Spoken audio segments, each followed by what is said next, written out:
I want to begin by reading you a newspaper article. Okay, the headline is "Local Islamic Center Destroyed, Over 100 Dead, Veteran Blamed." On Friday afternoon, a local Islamic center was leveled. All those inside confirmed dead. A veteran suffering from PTSD is in custody. He is being held without bond on several federal charges, one of which is mass murder. Now that's about somebody I used to know. I no longer know that person because that person's me. I stand before you tonight a Muslim. I had such a hatred inside of me. I used to term it as a separate organ. And we all know that we don't want to just lose an organ. We would die.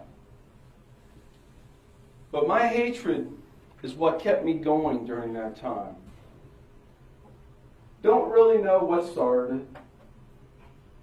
Whether it was the military or whether it was being overseas and fighting against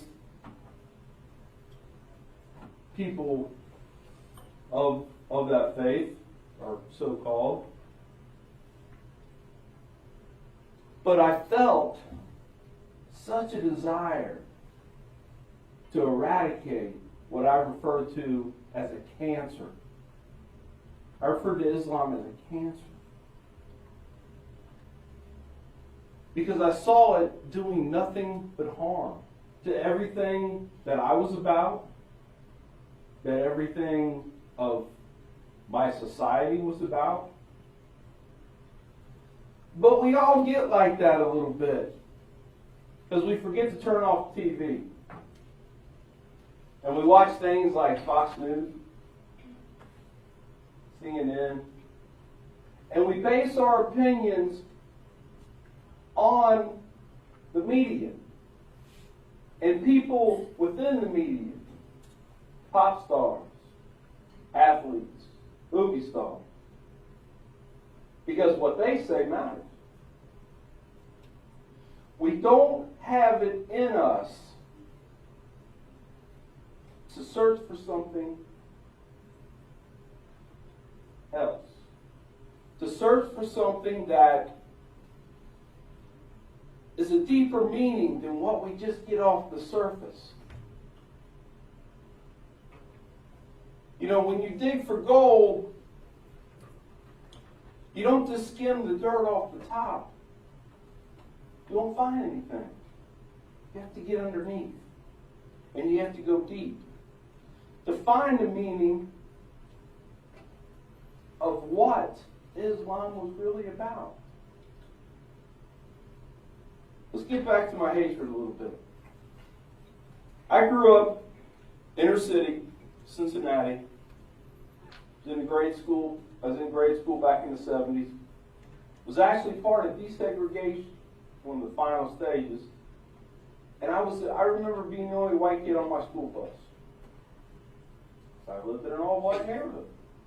It's the kind of school I went to. And being from that neighborhood, of course being a boy, wanting to be outside and playing, I remember playing with some of the kids in the neighborhood. My grandfather, may Allah forgive him, but he was racist.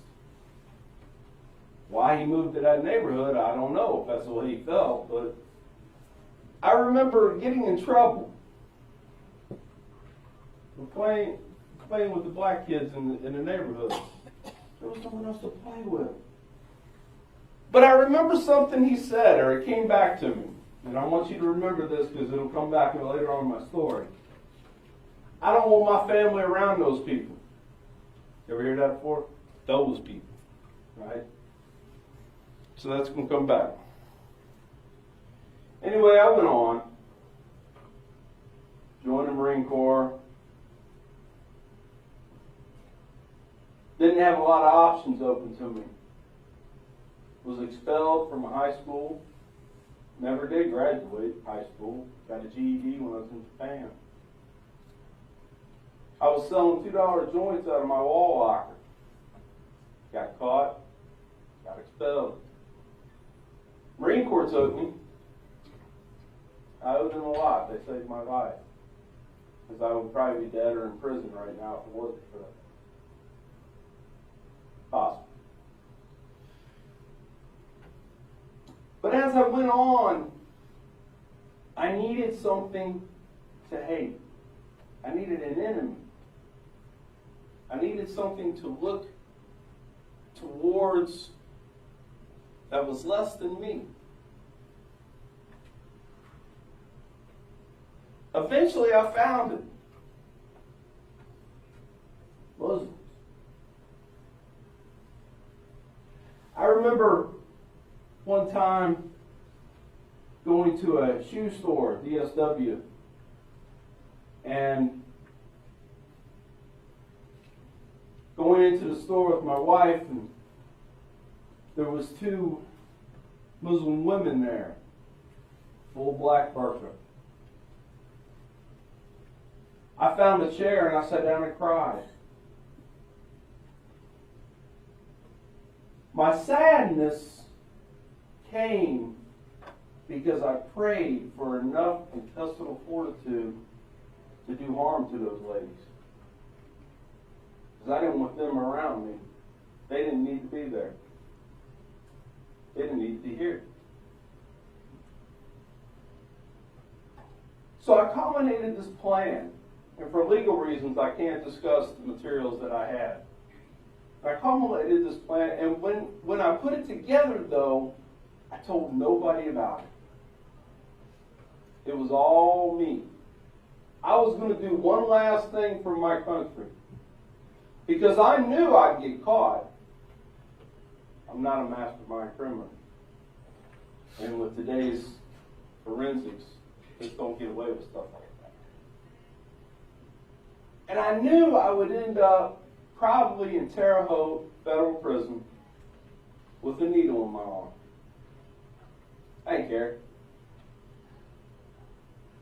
At that point, I shouldn't have been alive anyway. I'd already faced that part of my life many times overseas and made it out. Because I believe I still had one more thing to do for my country. Didn't know what it was, but I found out. The local Islamic center there in Muncie, of course, meets every Friday for Jummah prayer. And I had devised a plan to put together an IED and stick it in the back of the building. Dial the number in during the prayer time and just watch it go up. I was close. But something had happened to me. My daughter came home. She was 7.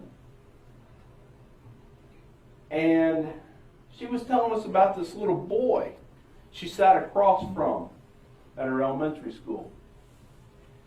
And his mom came to get him. Just pull him out of class. When she came in, she was dressed. Hijab, long robe. And when she told me that, I just started blurting out, I don't want my family around those people. And at that point, a light bulb came on. I was spewing the same ignorance that my grandfather had spewed to me years ago. Those people. So even though I'd had many interactions with Muslims, at that point, none of them really being any good, I decided I'll give them one more chance. So I went to a Friday prayer. Didn't tell anybody I was going. I walked in, and I had walked in the front door. As soon as I did, I looked at these clocks, and I said, what's up with these Muslims? And they can't even tell time. They got all these clocks. I look over to my left, and in in the shoe room. And there's a gentleman there. He looks up at me, and I look at him, and he knew I didn't necessarily belong there, or I was lost. Can I help you? I want you to teach me about Islam. He said, well, do you got a minute? I said, I got 2 hours. He says, okay, we'll give it a shot. So he takes me in, sits me down in the back of the prayer room where we had some chairs, and hands me some literature, which of course I was just back there going, man, ain't this a bunch of propaganda? Look at this.